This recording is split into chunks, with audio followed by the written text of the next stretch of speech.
We're just gonna start a light jam. Thank you guys so much for being out here. We're gonna hear just a quick few words from the family real quick as a quick thank you to you guys for being out here. And again, the kids are welcome, everybody's welcome. If anybody wants to play a tune, we'll play them all tonight. So thank you guys so much for being out here in celebration of our boy, Ryan Krieger.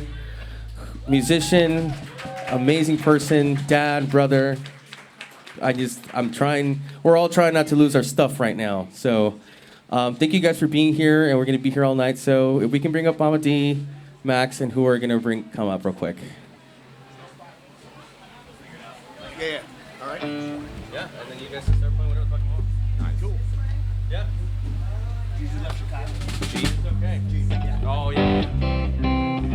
Madison Square Garden in Henderson for everybody's silence because Mama D has something to say.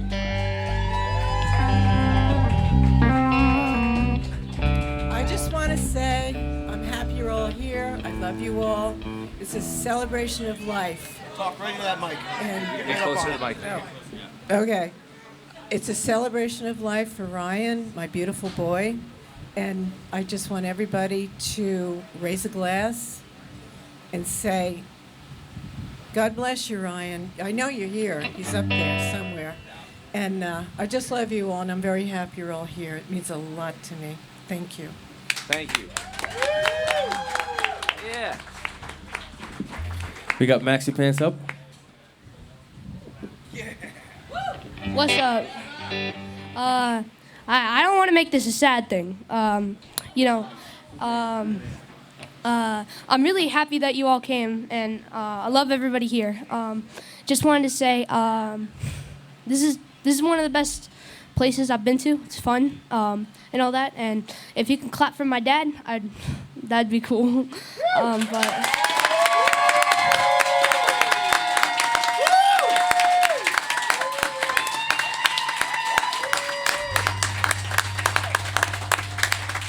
But yeah, anyway, I just wanted to say thank you for coming out here, and I hope my dad's doing good up there. So, yeah. Thank you, Maxie.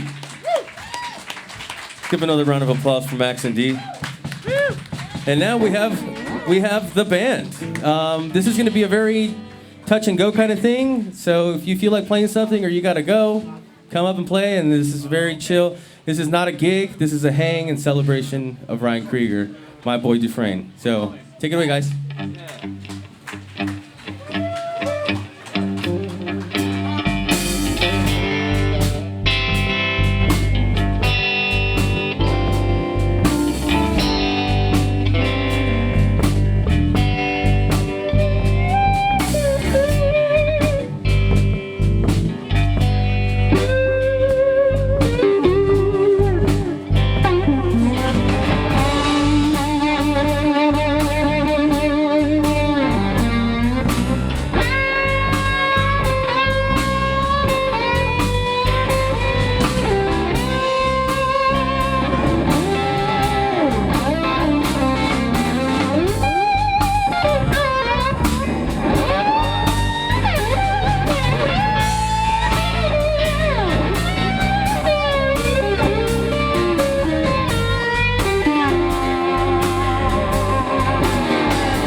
coming up.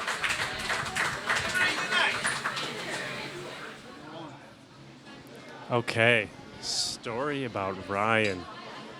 Oh man, well, we know each other from New Jersey.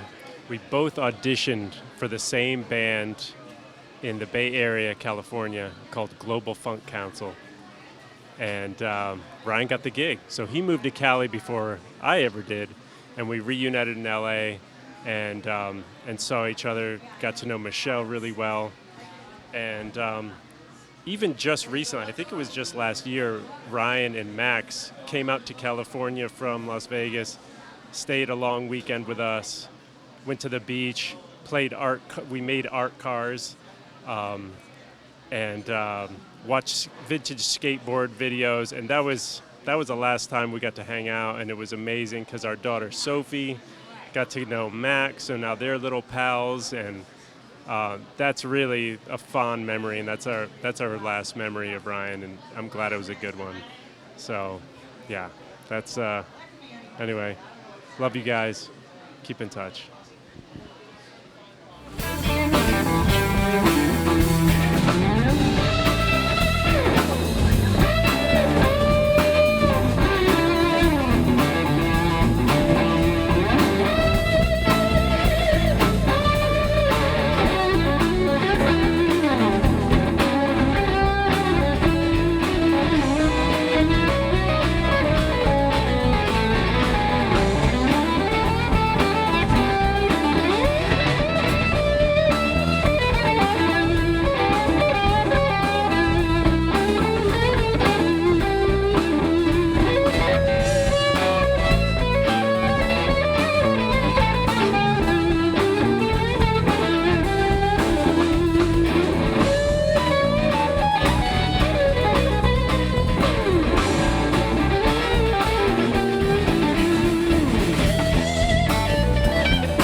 I'm a star. All right.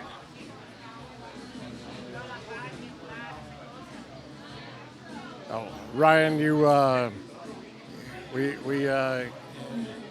wanted to find someone who could instill the love of drumming into my son, who knew nothing about drumming. He comes from a lot of musical families type stuff, but Ryan, you were a teacher more than anything else, I believe. It was amazing to see him, or to see you take a love of clay and turn him into a drummer. So that's what I have to say, Ryan. Plus, you were a damn nice guy. I have to admit, you were. All right, man.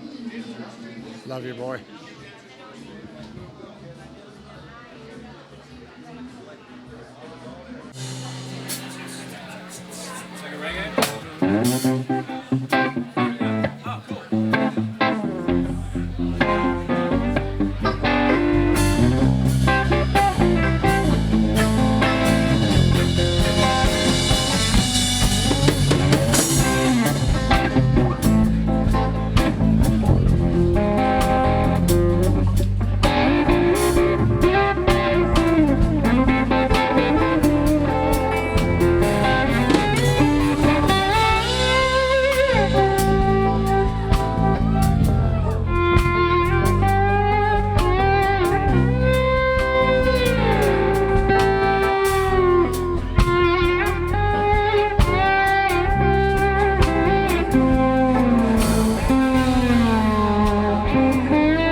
Hi, I'm Nicole Hibbert. I am Warren Hibbert's wife.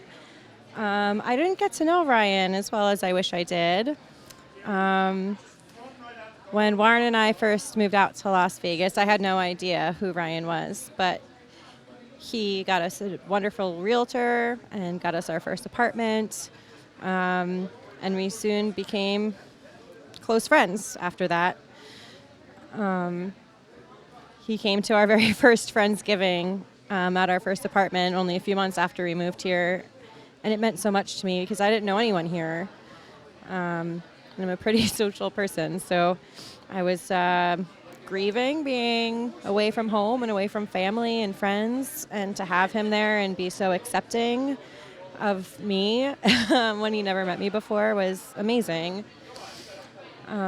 He walked the journey with us to when we got our kids, who we adopted through foster care, and he was there with us 100% of the way, and to lend an ear when things were hard and tough and unknown.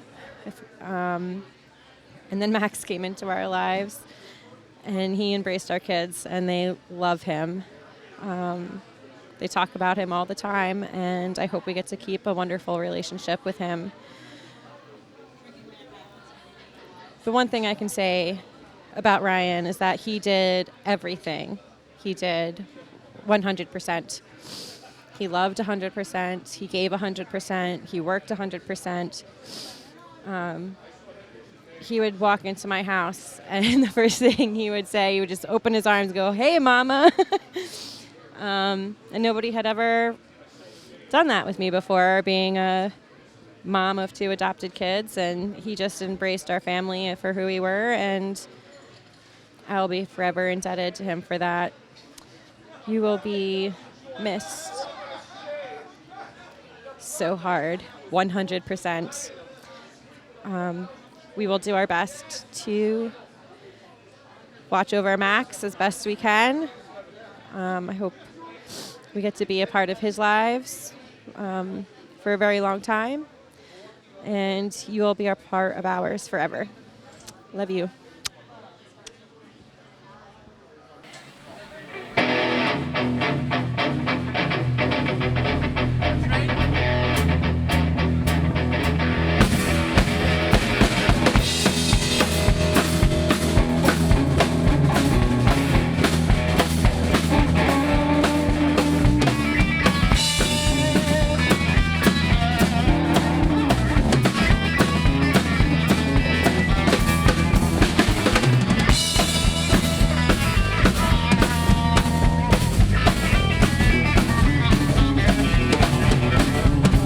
Please don't go.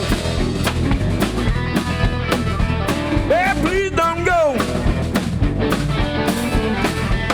Hey, please don't go back to New Orleans. You know it hurts me so. Baby, please don't go, yeah.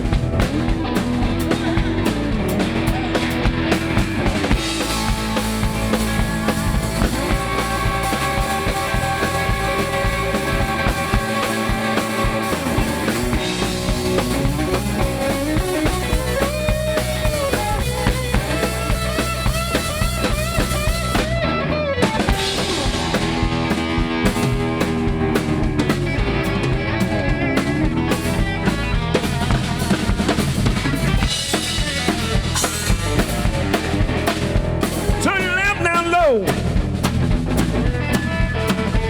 Turn your lamp down low. The house was a farm, baby. Please don't go. Please don't go, yeah.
hot one found, baby, please don't go. Baby, please don't go, yeah.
Thank you guys so much. I got to get to work, but it was a pleasure doing this. Thank you, everybody that came. Love you guys. Those are my kids, so blame them. Two for Jimmy. Woo! Yeah, Jimmy. And Jeff on the bass, and Carlos on the drums. And Eli on the drums earlier. And of course, Neil on the drums. It's recording. So my story about Ryan. I'm going to tell about the story I first met him. I was, I think, around 18 years old, 19 years old, going to William Patterson College, and I met this crazy guy named Terry Spencer, who wanted me to help him make a record. So wanted me to record guitar for his record that he was making, that he wrote all the songs. So we go to do these rehearsals at, what was the studio? I think it was right on 46 in Clifton. I can't remember the name. But I show up at this rehearsal. I learn these songs off a cassette tape, and the drummer is none other than Ryan Krieger. So my first time meeting him, we go in, we start hashing out these songs. It's obvious that Ryan is like incredible musician. He's an incredible drummer. We're playing around. Him and I are like goofing a little bit, and we're like have some similar senses of humor. We like start joking around about the songs were a little on the wacky side, so we were joking around a little bit about them. we play a bunch of stuff. Then we all take a break. Then Ryan starts picking up the other instruments and plays the bass. And he's like playing some slap lines that are just incredible. Mind you, we're only, like I said, 19, 20 years old at this point. Picks up my guitar, plays some Van Halen stuff, just killing it. So I was just like, my God, this guy is like just incredible. So funny enough, we record these songs, and Ryan and I, like I said, hit it off, and then we didn't see each other years afterwards. And then he pops up here and there with people that I know, Mike Lawler and Mike Van Tyne, who Mike Van Tyne ended up being my roommate. And then, of course, Drop the Dupes happens, and I was around that band as it was happening. Lots of good stuff, and then lots of crazy, stories from there. But I think it was pretty funny how we met to the end, all the way. The whole time I knew Ryan, we always joked about that band that where we initially met Terry Spencer and did those songs. We joked about that the entire time I knew him. So good stuff. Ryan was an awesome guy. I miss him so much. And I know everybody else does too. Thanks.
Count us down, or are we going? Okay. Hi.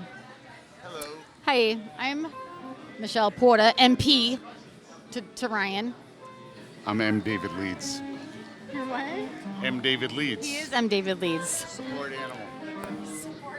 animal. That's right.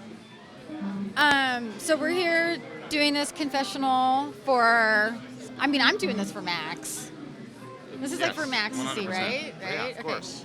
So, I had this dream like 3 weeks ago about Ryan, and it was weird. And then, I hate fucking dream stories. This is age appropriate, right? Yes, no, it totally is. This is not the Barstow story. Okay. This is not Barstowing. You're not going to hear that one, Max. Okay. So it's always weird to tell a dream to somebody because it's all abstract and bizarre, but this is the gist of it. So I see Ryan. He's sitting in a chair by himself. Okay, he's sitting in a chair by himself. I'm telling you this. I'm sorry. Okay. I'm freaking out. And he has kind of a pained look on his face, and I'm wanting to reach out, and he's like this, and I'm like, oh my God, I'm trying to reach out to make him feel better, and he takes this big deep breath. And when he exhales, it is this. So it's like Puff the Magic Dragon smoke coming out of his mouth, and it's neon green, indigo blue, neon yellow, hot pink, all the colors. And he's it was kind of like a mushroom trip. And as soon as and it was lasted forever. And this like beautiful smoky rainbow thing is happening up here, and then he looks over at me, and he closes his eyes and he just smiles. He's like, I'm okay, I'm fucking good, and that was the end of my dream. And it made me feel so. I woke up crying. I woke up bawling my face off because I was like, "Is he okay? Is he okay?" And he told me he was okay. So that's my story, and I'm sticking to it. And I'm so glad I got to meet M. David Leeds. He's my new buddy, and I wish I met you before with Ryan. Likewise. And I love the entire East Coast family. They're amazing. So. Love you, Rye. Love you, Max. Love you, Didi. Bye. Oh, wait, you wanna... I'll be back.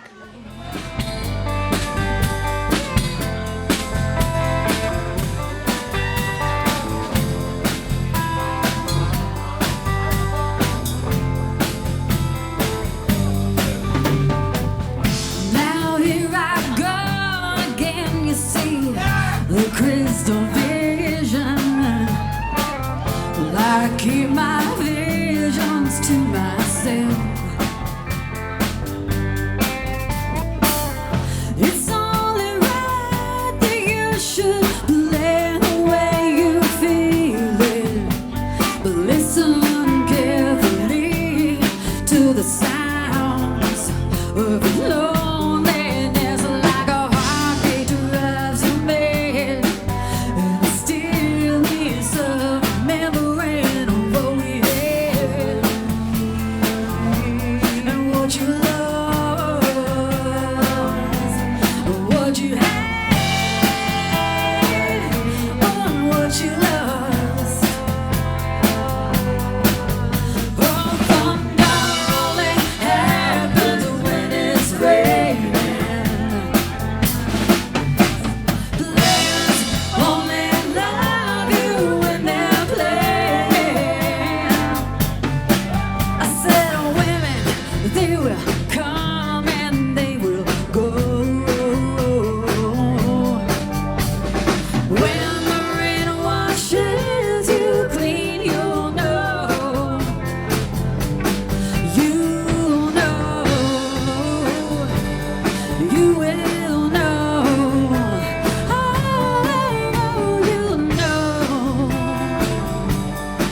Thank you, Debbie.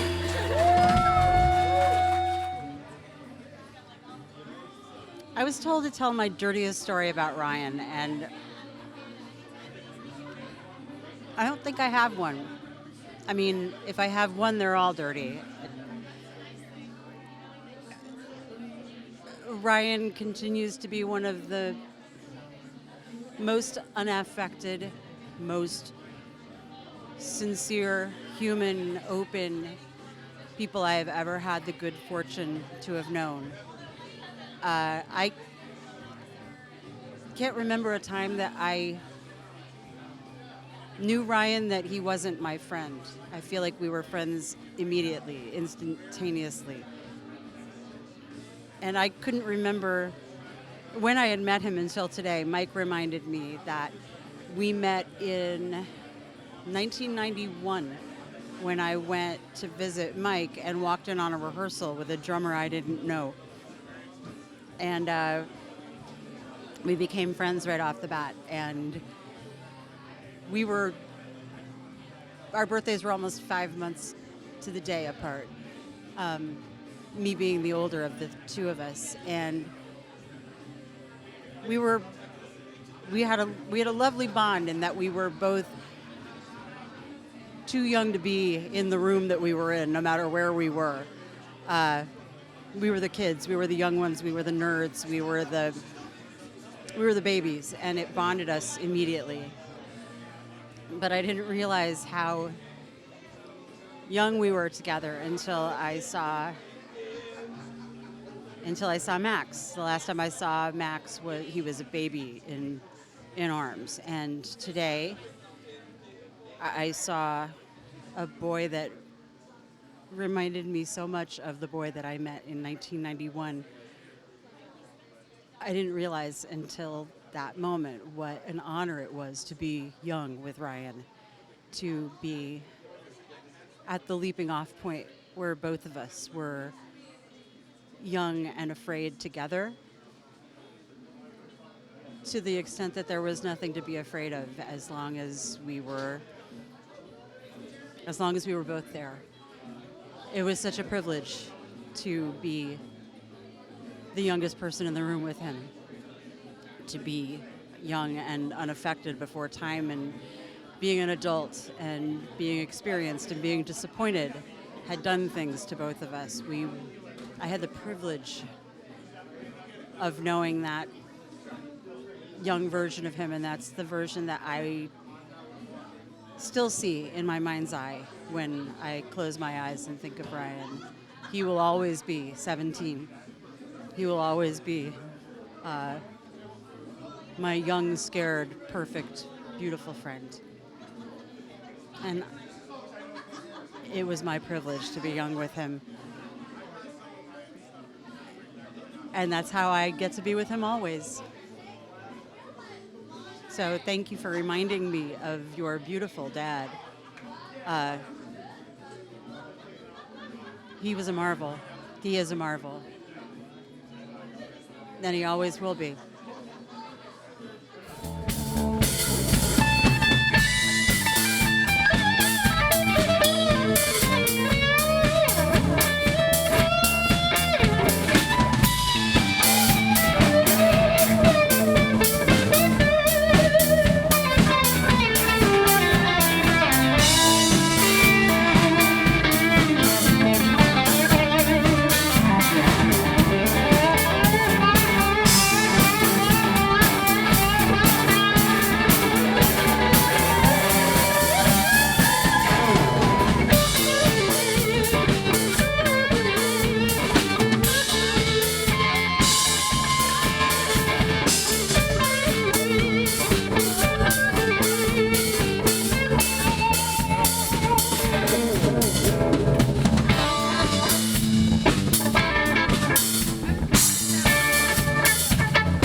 Todd, the homie. East Coast represent. Hey, everybody. I am so happy to be here. Max just went up on stage and addressed the crowd, and he did it like a champ. Max, you are so awesome. I love you. It's so great to see everybody here. I wanted to say that there's one common theme that has come up, and I keep telling this to everybody, but after seeing people I haven't seen in 30 years, people I know very well, people I'm meeting that knew Ryan, and most of them are musicians, and everybody I talk to is just somewhere in the conversation it came up as how Ryan elevated them. Ryan elevated me. Ryan made me a better musician, a better person, and he's done that in all different kinds of ways for everybody that I think he's met, and it's such a great quality. I wanted to talk a little bit and share how Ryan and I met. I was playing with some not so great musicians in Greenwood Lake, and one of them told me about this kid in elementary school who could play anything on the drums, and I was very curious. I was in high school. I was in 10th grade at the time.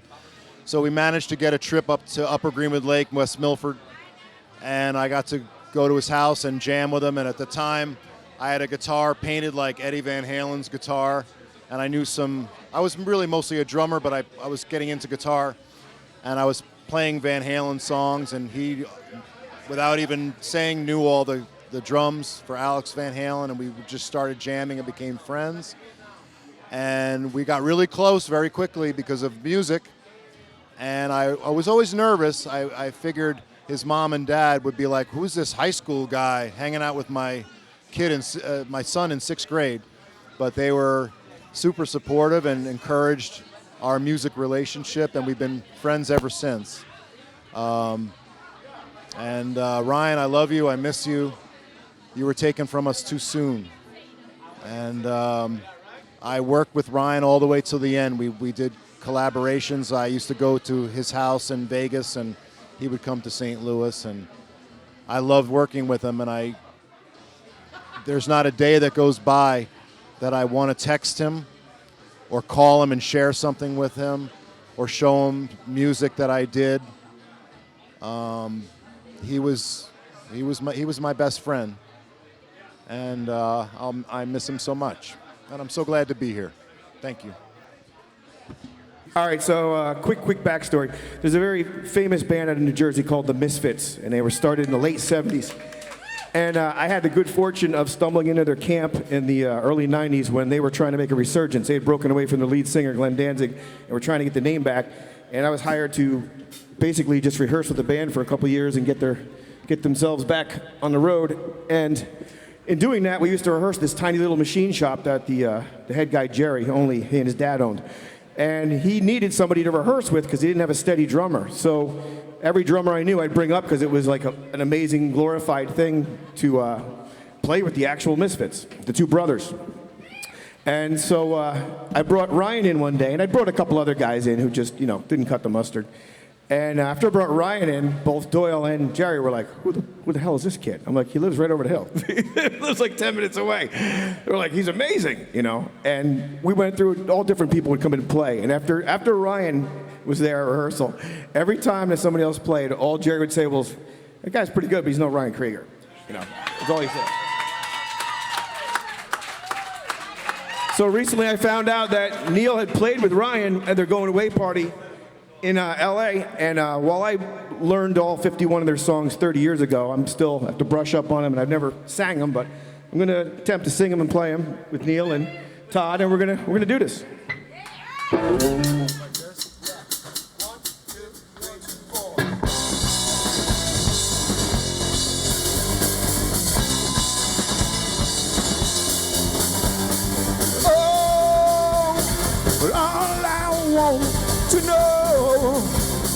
All I want, just a touch of my burning hand in my gummy rebel land.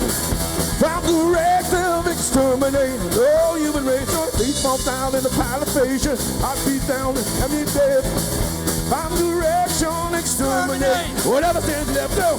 But all I want to say and all I gotta do is just me on you. And all I want to say, and all I've got to do, you just do this boy and me on you. Oh, all I want to know, all I want, just a touch of my burning hand, I live my life to destroy your world. I found the reactive exterminate all human race, and things like a pile of flesh, and you're found and pumping dead. from directive exterminate. Oh, from the base. Well, all I wanna say, and all I gotta do, is this gentleman help me on you. And all I wanna say, and all I gotta do, is this see my boy on you. Oh, all I want to know, all I want to know, all I want to know, all I want.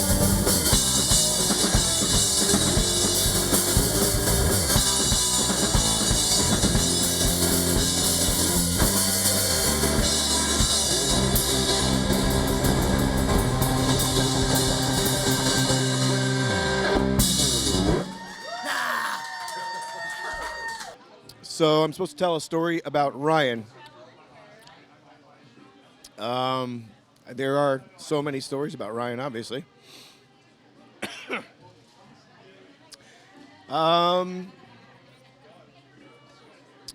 First time I met him, he was a drummer at an open mic, and he got up and played with me sight unseen, and we just tore the house down. And from that point on, we were tight as could be. And we just played and played whenever we could and wrote a bunch of original music together.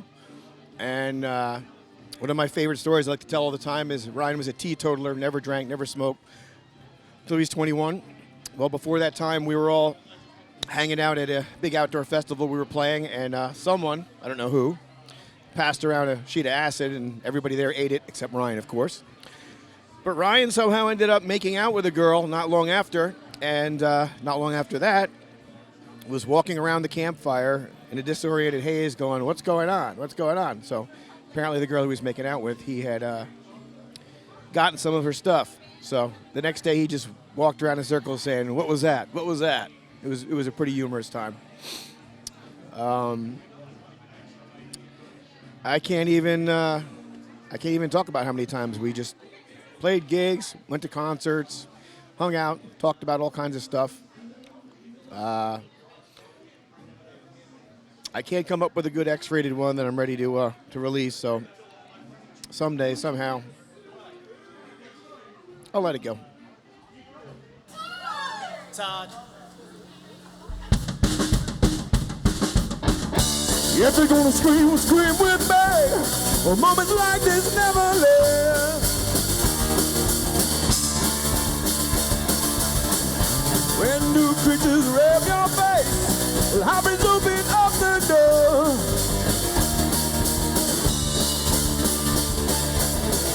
Ooh, baby, when you cry, your face is momentary. You hide those looks behind your scars. Each hybrid moments, each hybrid moments.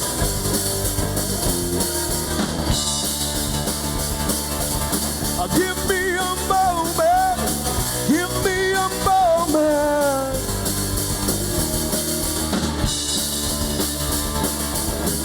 Baby, when you cry, your face is momentary. You hide these looks behind your scars.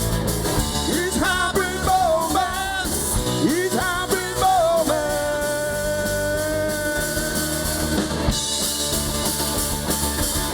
In hybrid moments, in hybrid moments.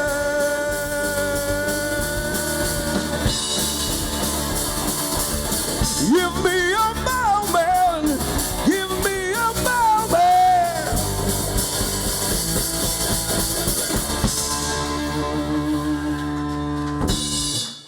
Thank you so much. That was a Misfit set.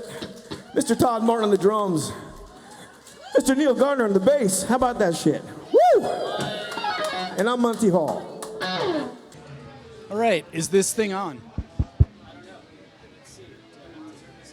I guess it's on, so we'll just roll. Okay, 1, 2, 3. Hi, I'm Neil. Ryan and I knew each other for, God, 3 different phases of his life, I guess we could call it. I knew him as part of like the Rockland crew. God, we played some gigs, grew up, had fun times, and then I moved out west. And then Ryan came out to the South Bay, and we reconnected, and it was glorious, and we had a lot of fun times together. Went to the baby shower, Max's first birthday party. They would come over every now and then, you know, like the Ryan I knew at that point, you know, he was like Dad Ryan. And just like music, he was like the world's greatest musician. He really was like the world's greatest dad. I mean, geez, he just such joy to be around. I mean, what a gift. So later in life, you know, he moved out here. We still talked throughout. We'd FaceTime every now and then, just chat about being dads. It was great. We'd check in about Max, and I would tell him about my son Nico, and we would just laugh and just kind of laugh about how it was like we were dads, you know, and it was the purest love.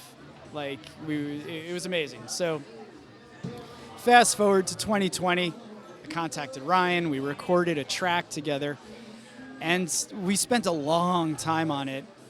I think part of it was because we would just call each other and not talk about the music, just talk about life, and it was great. And you know, I miss him a lot. The last time we saw each other was my family. We came out to Vegas on the way to the Grand Canyon.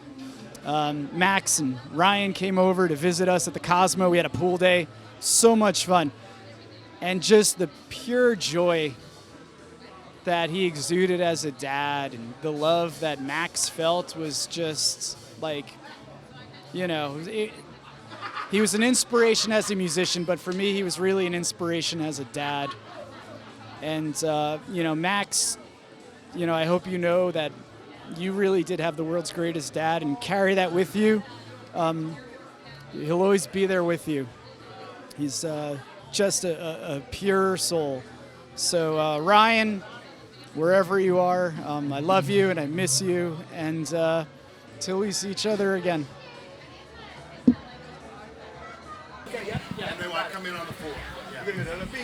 Okay, so ladies and gentlemen, I'm JJ, longtime friend of Ryan's.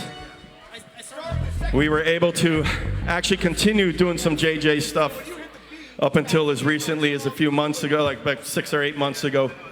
I'm so happy to even be here in front of everybody, and I think I love this town. We got some keys? We got some keys? I think I'm moving there. Go ahead, Pete. Do we got keys? Oh, heck yeah. We got some keys, right? Y'all hear that, right? You know what keys are, right? You hear the keys? All right, ladies and gentlemen, this is a song called Tarzette, and it's about a good time. We'll walk through something to the other gate. Well, then I see us a girl. She was wearing some hair around the waist. It was cute. I said, your parents, she said, I love you so much. And it's a climb up a tree. It's like Tarzan, the king of the apes. Throw me down on your big mattress. Tarzan, the king of the apes. Throw me down upon your mattress. And I'm walking down together. I never agree to the fact of the monkeys when they say that was great. Think I was insane, I didn't know what you're gonna say. She's here, Tarzan, king of the apes. All hell when she threw me on a mattress. Tarzan, king of the apes. Threw me down on the mattress. Hey, hey, hey, hey, hey, hey, hey, hey, hey, hey,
don't know how to. Wow. Marry me, fellas. Marry me. Oh, I love you. I love you. Pete, thank you. Ladies and gentlemen, Pete Recchia. Yeah, Pete. Baddest cat you ever seen. He's gonna wreck you. Yeah. So it's so great to have this Rush song on in the background when I'm going to talk about Ryan. Like, one of the first places Ryan and I connected on was Rush. You know, like, and he loved it. He loved them, I loved them for kind of entirely too long. Anyway, you know, like, the thing I think about Ryan is the way he approached the world. That he had this, like, something I've learned recently and I'm very bad at, but Ryan had this, like, humbleness and this childlike approach to life where he was willing to learn from everybody and every situation. I tend towards more jadedness and, like, thinking I know everything. And, like, I look at Ryan and I'm like, that guy knew the truth where we all know nothing and lived his life that way. And that's where Ryan manifests in my psyche. It's like, I need to be more like Ryan. You know, love, hope, and knowing nothing.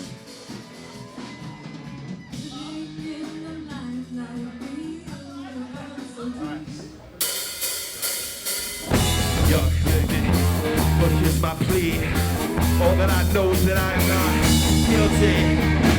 Sitting over here in the bar, when I knew my cigarettes were in the car, I walked outside to the side of my vehicle. What did I see? But this little obstacle, it was a girl. She was so cute, she was so represent. She had a nice little sweater in my velvet. It's such a good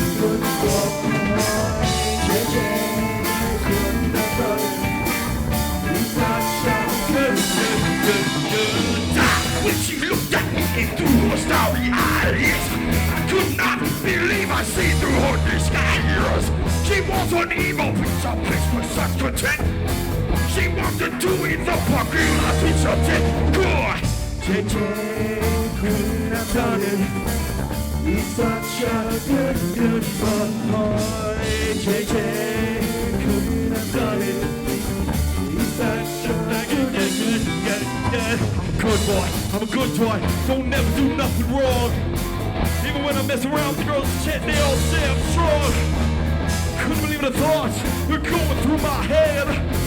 When she threw me on the ground, I swear to God, I thought I was dead. Couldn't believe Jay.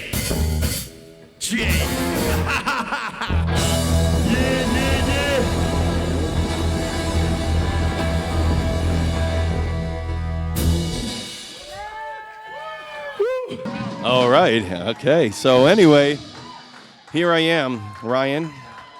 This is unbelievable. I met your son for the first time today, Max. He's an amazing young man. You have to be so proud. You definitely have to be proud. But if there's one thing that I'll say is remembering you as kind of a young man, about 5 years older than your son, and thinking, who's this kid hanging out with us here in Todd's studio, until you picked up the drumsticks and started playing. And boy, you were the best drummer I ever heard. And then you picked up the bass and started playing, and wow, you're the best bass player I ever heard. And then you did anything, and everything you ever did, you were the best I ever heard. So, listen, man, I hope you're entertaining people in this parallel universe, wherever you are, man. I love you, and I miss you, and I'm going to eat Taylor ham, egg, and cheeses at the diner every Sunday for you. Miss you, man. Love you, and we'll see each other again, brother. Ladies and gentlemen, Mike Lawler on guitar. Neil Gardner on bass. Todd the Wet Sprocket on drums. And I'm Frank. DJ JJ. DJ JJ Karaoke. JJ in the house. Northeastern New York, y'all. All right, so ladies and gentlemen, this is straight from my hood. I grew up, I was a pimp. And everybody knows what I was. They never said nothing against it. They said, JJ, be what you are. And I said, I will, but only if you let me make a song. I can dig it.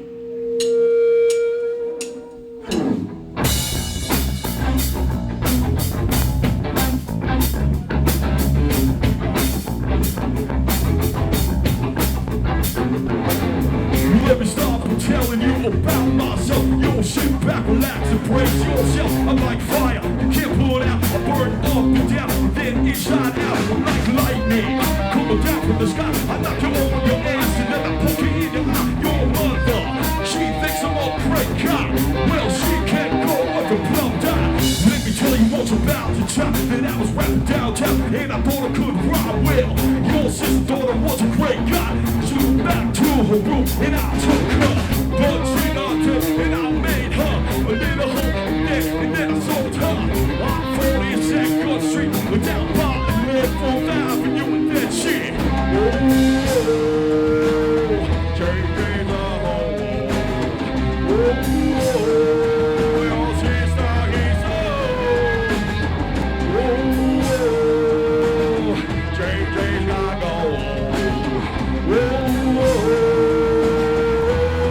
JJ's running this motherfucking show. When I went and I got a Cadillac, well, I said that I would eat a snack. Well, she said that it tastes so really great. I didn't want to tell her that I caught the plate. I said, yo, honey, it's pretty cool. She said, yo, JJ, won't you jump on my hood? I said, yo, honey, it looks real good. I like to jump around town. In the hood, she said, JJ's a home. Your sister, his JJ's got no home.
Thank you all so much. I mean, this was beyond incredible for me. Thank you.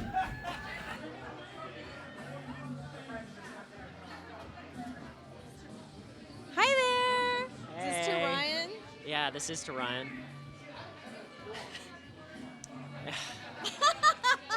I'm gonna What cry. do you wanna say? Oh my God. Oh, So Ryan. So here's what I want to say about Ryan. First, he was my son, Orion's first drum instructor. And also, he came along in my son's life when he was having a really difficult time. And he was so amazing. I think he taught you so much, don't you? he really did. I can still remember, the first song that I learned was like a Weezer song. It was "Island in the Sun." It was really simple, and I got a hang of it really quick, and he commemorated me on that. And since then, I just kept at it, and I've been doing drumming off and on for about 8 years now. But I've been incredibly consistent for the last couple of years, and he's just been such a nice guy to see and to hear play. His articulation, his control is amazing. His abilities are just profoundly incredible to watch, and I think it's just incredible what he was able to play. I mean, he played with Slayer, I've heard Iron Maiden, and he's played with the Blue Man Group and Legends and all that stuff. And I think that's what makes him so unique and so amazing. He's so talented and can do so many different types of styles when it comes to his drumming. I mean, if it weren't for him, I wouldn't be playing, jazz or prog rock, all the time whenever I practice, which is usually what I do. And, it really wasn't until later on that I realized that he listened to a lot of music that I listened to and drums to that. And, so I really have to thank my influence to him. The last time I saw him, we were at the drum show, and he won a cymbal bag, and he gave it to me. Like, he didn't really, need it because it was a Zildjian one. He's a Yamaha guy and and a Paiste cymbals guy, so, and he gave it to me, and it really made my day that day because there was so much that I had gotten from that show, and it was great to see him, even though it was probably the last time he went anywhere. But he looked so happy. He seemed like he was enjoying every minute of it, So, I love you, Ryan. Thank you so much for everything. I hope everything gets, just keeps going and everybody keeps playing and all the cymbals ring out for you in the universe, man. Godspeed. And Ryan to me, well, I was his hairdresser, and I got to see him once a month, and we would always have these amazing conversations about, spiritual stuff, health. Actually, when he first found out he had colon cancer, I actually had a friend in my chair when he came in whose sister just beat cancer, and so I turned him on to like a healthier way to eat. And I mean, I'm sure other people did too, but I just tried to help however I could, and because he was just such a wonderful, inspirational, amazing human being. And then I got to help him. I'm a realtor too, and I got to help him buy his house, so that was great too. And I got to give him a haircut, his last haircut in the hospital, and he was so, even though he was in pain, and I mean, you're in the fucking hospital with tubes sticking out of everywhere, he was still so upbeat and still so Ryan, so I love you, Ryan. And I wish your spirit, I'm so glad you got the wings to fly now and you're not in pain anymore. And we all miss you, but we will definitely see you on the other side. So, all right.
W, Mike, and Mike. Anthony. Anthony on the drums. Who else wants some? All right, well, this is interesting, huh?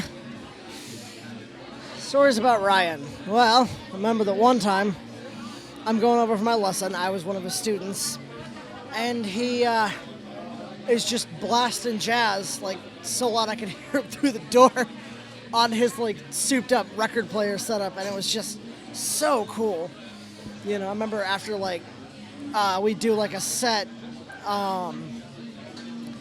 during lessons, like we'd do, 8 bars, and then we'd stop for a second, and right at the end he'd do this like crazy cool fill that I didn't think was possible, and then one day I did it, and I was like, that's crazy.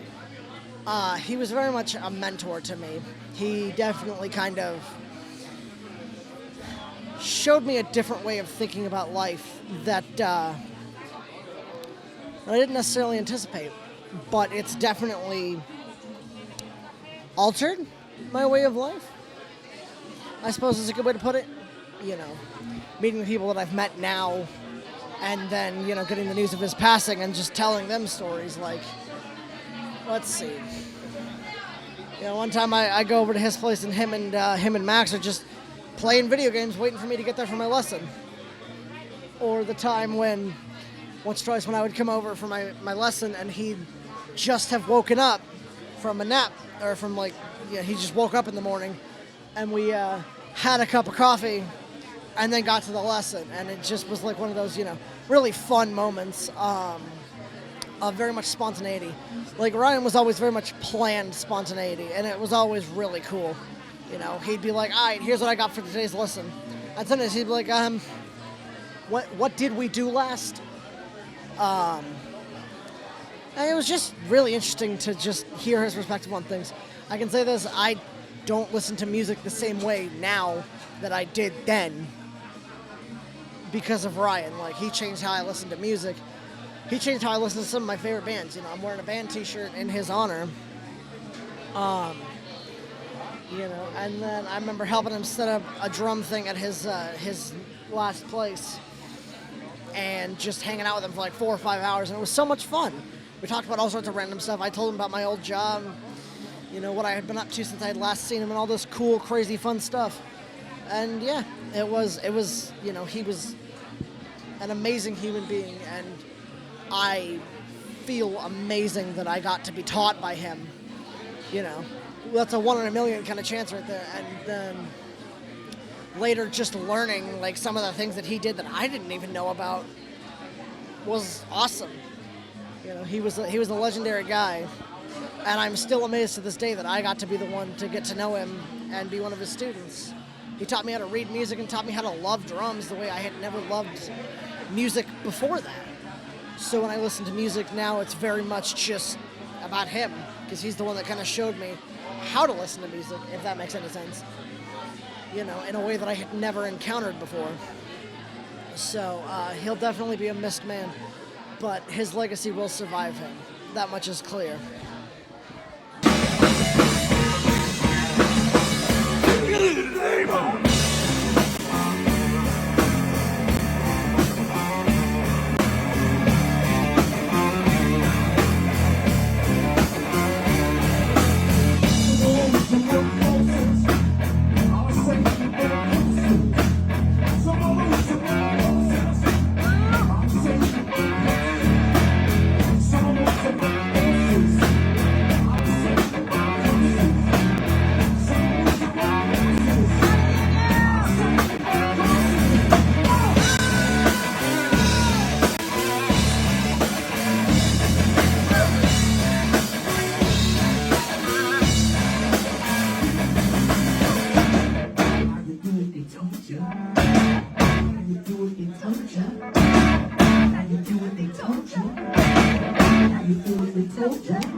So my time getting to know Ryan was somewhat limited when me and Michelle started dating. Despite that there's a past and there's probably some hurt with the relationship and everything like that. One thing I could say is Ryan really made me feel like I was family. He made me feel welcome. And it seems like at these most somber occasions is when people tend to connect more. And right around the time everything went down, I got to know his mother a lot better. I got to know some of his friends. I'm not going to name names because I've forgotten a couple, bad with names, as we all are first. And they've been fantastic. Everyone's been fantastic. So glad I got to know so many people through Ryan, which speaks volumes, really, the connections he's made. And one particular memory, since we're doing anecdotes, it's a pretty recent one. We were at one of Max's basketball games. And, some parents get a little too extra, or adults don't always behave great at kids' sporting events. So this dad was allowing his kids to heckle while Max was taking foul shots. And that was one moment when I realized me and Ryan were on the same page, because we both became infuriated and both said something. Both were pretty vocal about it. And I was like, oh, look at that. We were both ready to pounce to look after Max. And I don't know, it's a really little thing, but it was also kind of a big moment to be like, oh yeah, we are on the same side. We're on the same page. We want what's best for this kid. And I'm glad that we got to have that relationship where he was happy that I was in his life, and I was appreciative for Max having such an engaged and loving father. So I guess the takeaway is it was good to know him. It was good to have him in my life, and I'm ever appreciative of how accepting he was of me, and the connection that we had on our own level, which had everything to do with Max. Thanks a bunch.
So,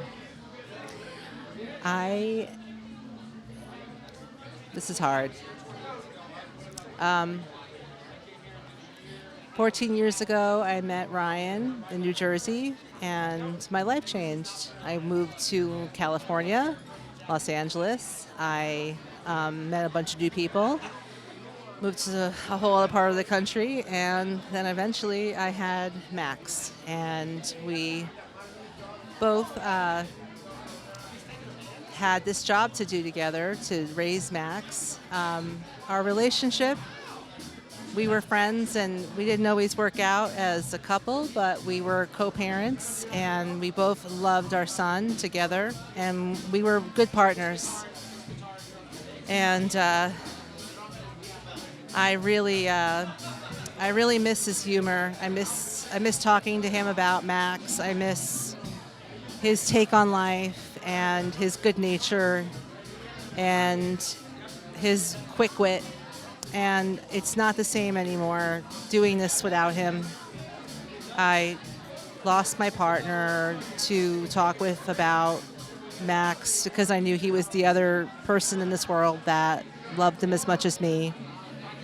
And I know he's still out there looking out for him, and I know that he's looking out for me, taking care of him. I miss him so much. And he was a big part of my life, part of my everyday life. And it's a big space without him. But I had a lot of fun with him. When I lived in Los Angeles, we traveled, we camped, we saw so many things together. His musicianship, his ability to play on the drums was nothing I've ever seen before. I loved watching him play. I loved the smile on his face, the energy he put out there. He's a one-of-a-kind person. He was really a one-of-a-kind person, and I just, big space that he left. And I think about him every day. And I feel him with me every day because he guides me and helps me take care of Max. And that's it. That's all I can really say. It's pretty boring without him, but I have good memories. All right. My heart, I love Ryan, love Max, and I hope he's out there playing drums, visiting all over the world, just doing what he loves to do.